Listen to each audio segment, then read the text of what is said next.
السلام علیکم دوستو، آج ہم جانیں گے اردو ادب کی مشہور و معروف شخصیت علامہ اقبال کی زندگی کے بارے میں۔ سینکڑوں برس ہوئے کہ کشمیر کا ایک ممتاز برہمن خاندان آغوش اسلام میں آ گیا اور کشمیر سے منتقل ہو کر سیالکوٹ میں سکونت پذیر ہوا۔ اسی خوش نصیب خاندان کے ایک بزرگ نور محمد کے یہاں 22 فروری 1873 کو ایک اقبال مند فرزند پیدا ہوا، جسے دنیا آج ڈاکٹر سر محمد اقبال کے نام سے یاد کرتی ہے۔ آپ کی ابتدائی تعلیم رسم و رواج کے مطابق مکتب سے شروع ہوئی، پھر آپ سیالکوٹ ہی میں ایک مشن اسکول میں داخل ہو کر انگریزی کی تعلیم حاصل کرنے لگے۔ انہی دنوں سیالکوٹ کالج میں ایک بزرگ مولوی سید میر حسن صاحب علوم مشرقی کا درس دیتے تھے۔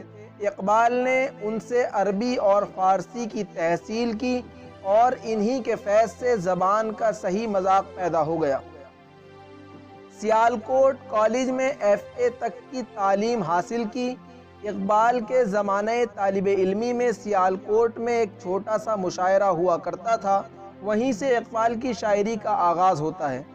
اس زمانے میں اردو شاعری کے ممتاز استاد جناب داغ دہلوی تھے۔ اقبال نے بھی چند غزلیں اصلاح کے لیے بھیجیں، لیکن یہ سلسلہ زیادہ دنوں تک قائم نہیں رہا۔ جناب داغ دہلوی اقبال کی شاعرانہ صلاحیت کو پہچان گئے اور انہوں نے یہ کہہ دیا کہ کلام میں اصلاح کی گنجائش بہت کم ہے۔ اسکول اور کالج کی تعلیم کے زمانے میں اقبال ہمیشہ قابلیت کا وظیفہ پاتے رہے اور 1895 میں اعلیٰ تعلیم کی حاصل کرنے کی غرض سے لاہور آئے اور وہاں بھی انہیں ایک شفیق استاد ملا، جس نے فلسفے کی تعلیم میں اقبال کی رہنمائی فرمائی۔ یہ پروفیسر ٹامس آرنلڈ تھے۔ اقبال نے MA کی ڈگری حاصل کی اور 1898 میں گورنمنٹ کالج لاہور میں فلسفے کے پروفیسر مقرر ہوئے۔ انہی دنوں انہوں نے لاہور کے مشاعروں میں شرکت کی اور ان کی غزلیں مقبول ہوئیں۔ 1901 میں سر عبدالقادر کے رسالے مخزن جاری کیا، جس کی پہلی اشاعت میں اقبال کی نظم ہمالیہ شائع ہوئی، اور اس طرح پہلی بار اقبال پبلک کے سامنے لائے گئے۔ یہ سلسلہ یوں ہی چلتا رہا کہ 1905 میں اقبال تکمیل علم کے لیے یورپ چلے گئے۔ وہاں انہوں نے کیمبرج یونیورسٹی سے BA کیا اور انگلستان کے قیام کے دوران بیرسٹری کا امتحان پاس کر لیا۔ نیز کیمبرج یونیورسٹی سے اور جرمن کی میونس یونیورسٹی سے 2 مختلف مضامین میں PhD کی ڈگری حاصل کی۔ قیام انگلستان کے دوران ان کی فلسفی شاعری کا آغاز ہوتا ہے۔ یورپ سے آنے کے بعد اقبال نے لاہور میں بیرسٹری شروع کی۔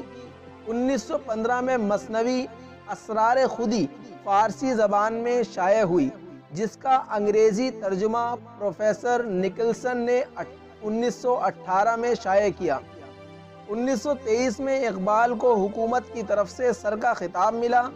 1924 میں اردو نظموں کا پہلا مجموعہ بانگ درا کے نام سے شائع ہوا۔ ہندوستان واپس آنے کے بعد اقبال نے سیاست میں بھی دلچسپی لینی شروع کی۔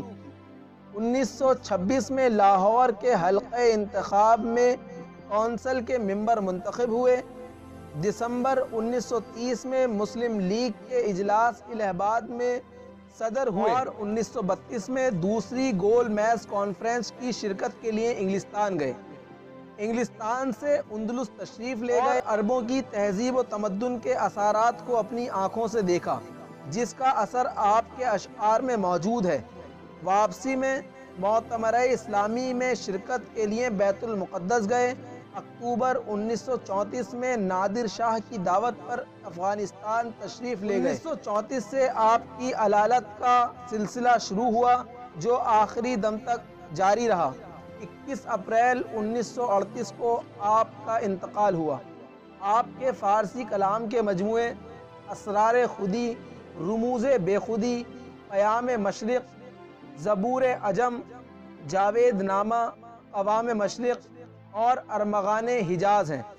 اردو کلام کا مجموعہ بانگ درا، بال جبریل، ضرب کلیم، ارمغان حجاز اور اس کے بعد کچھ اردو کلام کا حصہ بھی شامل ہے۔